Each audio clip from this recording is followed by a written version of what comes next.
Hey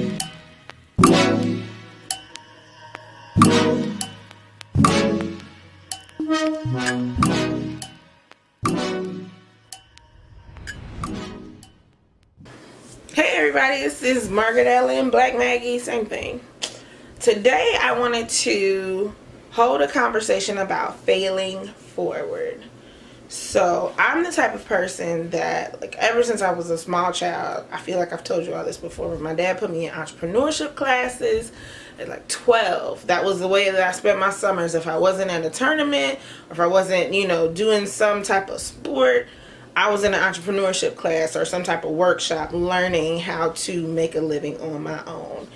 And so I've always had a spirit of try something. And I can't think of a thing that I've been afraid to attempt. And because of that, I have a lot of things. I have a long list of shit that ain't work. And not necessarily it didn't work. I will say, proudly, I've always made a profit of some sort. I've always made my money back on my initial investment, so I haven't lost. But I have hit walls and seen the writing on the wall before I went too far in to know, like, okay, this isn't really marketable, or this isn't really the thing that I'm trying to do for the rest of my life. So let me walk away.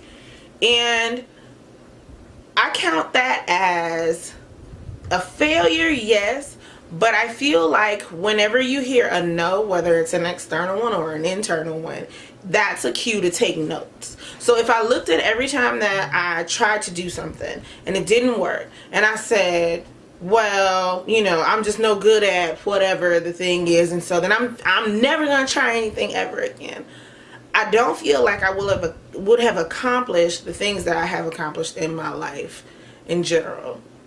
I started my little boutique, and it popped for a minute, and it worked for a while, but it wasn't exactly how I envisioned, and it wasn't, exactly what I was trying to do. So I walked away from it. But in that time frame, I met new people, I made new connections, and I built kind of a network that would help me in my career later to do other things.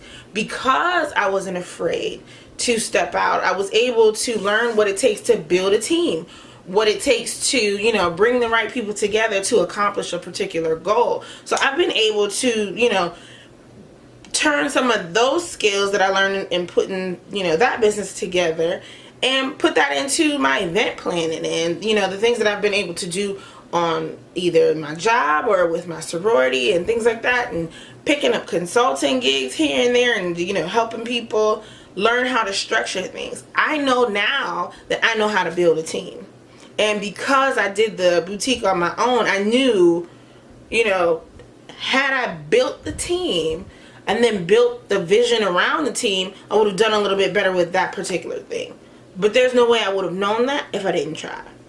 Some stuff you can work out on paper. Some stuff you can, analyze it and what if it and do the calculations and make the determination before you jump in it. But the majority of things are going to require you to go 10 toes in and figure it out on your own and make the determination in the fight, right?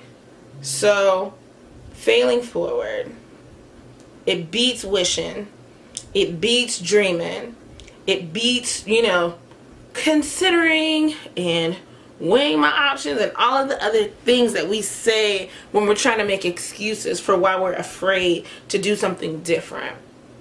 So, don't be afraid to fail. Do it in a way that it makes you better on the back end. I think that's it. I tried not to make it too long this time, but I think that was all I wanted to say. So hopefully you got something from that. If you have any questions, hit me up. I've been Black Maggie. See you next time.